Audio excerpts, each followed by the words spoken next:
Halo, anak-anakku, laki-laki dan perempuan. Sudah mengerti beda antara trinitas yang sosial dan trinitas yang modalistis atau sabelistis. Prinsipnya, trinitas yang sosial itu mengajarkan bahwa Allah yang satu itu memiliki tiga pribadi ilahi. Bapa, Anak, dan Roh Kudus. Tiap-tiap pribadi itu memiliki kadar keilahian yang sama dan setara. Bapa tidak lebih besar dari anak, anak tidak lebih besar dari Roh Kudus. Mereka berkomunikasi secara setara, mereka memiliki hubungan cinta kasih yang akrab dan ramah, dan saling mengisi serta melengkapi satu sama yang lain. Tidak ada Allah di depan, tidak ada Allah di belakang, Allah di atas atau Allah di bawah. Bapa, Anak, dan Roh setara dalam keilahian, juga bekerja bersama-sama untuk satu pekerjaan, tetapi dengan cara atau dengan metode atau dari sudut pandang yang berbeda-beda. Gereja jatuh cinta dengan penjelasan ini karena memberi ruang bagi kebinekaan, merawat kemajemukan, dan menghargai kesetaraan. Modalisme mengajarkan yang berbeda, kan? Modalisme bilang Allah itu hanya satu pribadi. Tidak ada pribadi ilahi yang bernama Bapa, Anak, dan Roh. Yang ada adalah pribadi Allah. Lalu Allah yang satu pribadi itu yang melakukan pendekatan yang berbeda-beda atau hadir dengan cara yang tidak sama kepada manusia. Begitu. Ada waktu di mana Allah Bapa hadir sebagai pencipta. Lalu dia berhenti, dia ulang lagi, dia hadir sebagai anak penebus. Lalu dia berhenti, dia jadi sebagai Roh Kudus.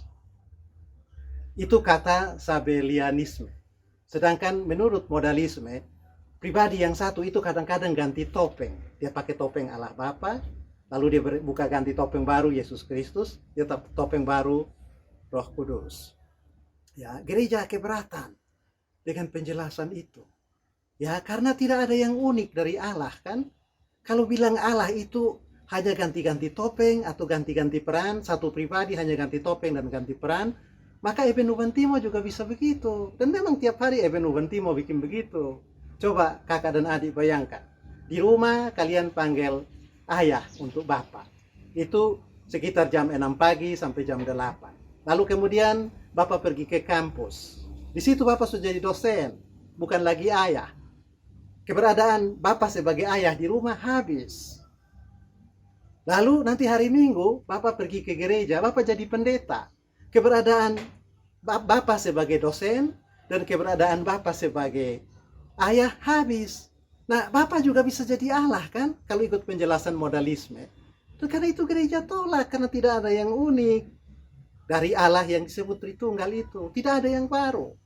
Apalagi modalisme atau sabelianisme itu ya tidak mendukung membangun sebuah masyarakat yang berbineka. Karena justru masyarakat yang dibangun itu adalah masyarakat yang penuh kemunafikan. Ya, hadir di tempat A mengatakan yang begini, hadir di tempat B mengatakan hal yang lain.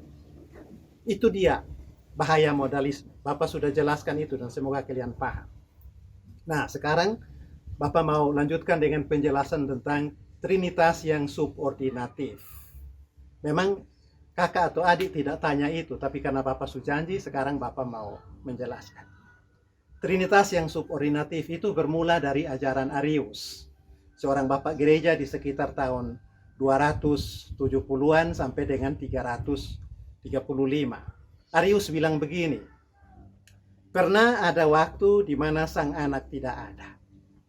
Dan sang anak itu adalah ciptaan pertama dari semua keberadaan yang kemudian menyusul. Nah, ajaran Arius ini mengandaikan bahwa Yesus Kristus itu memang pribadi ilahi, tetapi dia kadar keilahiannya lebih rendah dari sang Bapa. Jadi, ajaran Arius itu kemudian dikembangkan oleh kaum subordinatif. Mereka bilang, ada satu Allah. Dan Allah yang satu itu menghadirkan diri dalam pribadi yang tiga. Bapa, Anak, dan Roh Kudus. subordinatif itu berhasil menjaga kesatuan Allah, keesaan Allah, dan juga berhasil merawat kebinekaan pribadi ilahi, tapi gagal mempertahankan kesetaraan atau kesamaan hakikat ilahi yang ada dalam pribadi-pribadi itu. Karena Trinitarian yang subordinatif itu bilang Sang Bapa lebih besar kadar keilahiannya dari Sang Anak. Begitu juga Sang Anak lebih besar kadar keilahiannya dari Yesus Kristus. Gereja merasa tidak nyaman dengan pengajaran itu. Ini pengajaran yang merugikan atau mendatangkan masalah bagi gereja. Coba Kak dan adik lihat masalahnya. Kalau Yesus Kristus itu Allah yang lebih rendah dari Sang Bapa, maka apa gunanya kita percaya pada Yesus?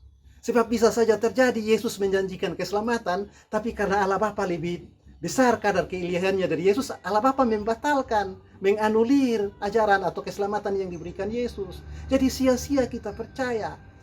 Lagi pula, masyarakat yang akan dibangun dengan Trinitarian yang subordinatif itu masyarakat yang bertingkat, masyarakat top down, ya, masyarakat yang hierarki, ada penguasa tertinggi yang lebih besar, lalu di bawahnya ada bawahan-bawahan. Bawahan-bawahan itu memang punya kebebasan, punya otoritas untuk memutuskan sesuatu, tetapi otoritas itu bisa dibatalkan oleh atasan yang lebih tinggi. Ajaran seperti ini merusak kepastian keselamatan yang kita beritakan atau gereja beritakan dalam Kristus, karena belum tentu keselamatan yang diberitakan Kristus itu disetujui oleh Allah Sang Bapa, tapi juga tidak menjadi dasar yang kuat untuk membangun masyarakat demokratif yang menghargai kesetaraan dan menerima kemajemukan sebagai berkat.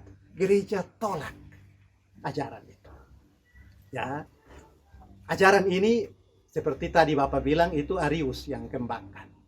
Ya, gereja tolak, tetapi dalam pelaksanaan masa kini justru ada banyak tokoh gereja, pimpinan-pimpinan gereja yang justru berperilaku seperti yang digambarkan oleh Trinitas subordinatif. Ya, mereka mengaku percaya pada Allah Tritunggal dalam pemahaman Trinitas yang sosial, tetapi praktek kepemimpinannya justru sangat subordinatif. Mereka pendeta-pendeta kalau sudah dikasih jabatan ketua, mereka anggap yang lain itu bawahan dan bisa menganulir sesukanya keputusan dari orang-orang yang ada di bawah. Ya, mengaku prinsip pemerintahan presbiterial sinodal, tapi dalam pelaksanaan mereka melaksanakan prinsip episkopal, yaitu ada pimpinan tertinggi yang memiliki kuasa di atas segala-galanya. Jadi prinsip seperti itu tidak cocok dengan ajaran Trinitas yang sosial, tapi lebih cocok ajaran Trinitas yang subordinatif, dan gereja tolak itu karena dua bahaya tadi. Nah, ceritanya gereja tetap mengulang kesalahan pada masa lalu. Ya. Waktu Arius mengembangkan ajaran itu, yaitu bahwa Allah Bapa lebih tinggi kadar keilahiannya dari Allah Anak, maka dalam gereja di kerajaan Roma terbelah bagi dua. Terjadi konflik. Konstantinus yang waktu itu baru saja menjadi kaisar merasa kalau gereja pecah, maka dia tidak bisa mengendalikan pemerintahan dalam negara.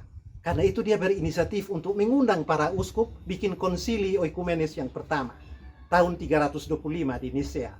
Dalam konsili itu bapak-bapak gereja memutuskan untuk menolak Trinitas yang subordinatif yang digagas oleh Arius dan memilih Trinitas yang sosial karena bisa menjadi dasar yang kuat merawat kebinekaan. Kaisar Konstantinus Agung juga setuju dengan pilihan itu. Karena itu dia mengusulkan satu kata, homoousiosis. Artinya Allah dan Bapa itu satu hakikat. Sama kadar keilahiannya. Tetapi sesudah konsili, Konstantinopel merasa, kalau dia dukung yang Trinitas sosial, tidak ada ruang bagi dia untuk menjadi pemimpin tunggal di dalam kerajaan. Bertindak sebagai penguasa satu-satunya. Karena dia harus menghargai komponen-komponen lain dalam pemerintahan sebagai yang setara, yang memiliki kuasa koordinatif, dan karena itu harus diajak berunding untuk melaksanakan sesuatu. Dan karena itu dengan diam-diam Konstantinus Agung mulai berpihak kepada ajaran Arius, Trinitas yang subordinatif. Dan 10 tahun sesudah itu dia ikut dalam komplotan orang-orang yang menculik Athanasius dan kemudian mengasingkan Athanasius, sebab Athanasius justru adalah pembela yang paling kuat dari Trinitas yang sosial. Nah, Bapak cerita ini untuk adik dan kakak supaya ingat ya, bahwa ada kadang-kadang dalam kehidupan bersama kita, terutama dalam konsep-konsep agama, ada formula-formula yang menarik, memikat hati. Tetapi justru formula ajaran-ajaran itu merusak karakter pembentukan diri kita dan juga pembangunan masyarakat yang sehat dan subur. Jadi karena itu adik dan kakak harus hati-hati, mencermati dengan saksama, lalu kemudian menyelidikinya dalam terang kitab suci, supaya dalam diri kita dapat kekuatan untuk mengembangkan kepribadian yang berbineka, menerima keanekaragaman, menghargai kesetaraan, dan berjuang bagi kebebasan tiap-tiap komponen, sambil menolak hal-hal yang sifatnya bersifatnya hierarki, lalu kemudian mengandalkan top down, feodalisme, dan kehidupan pemerintahan yang otoriter dan mau menang sendiri. Oke, Bapak cukup sampai di sini. Lain kali kita lanjutkan. I love you.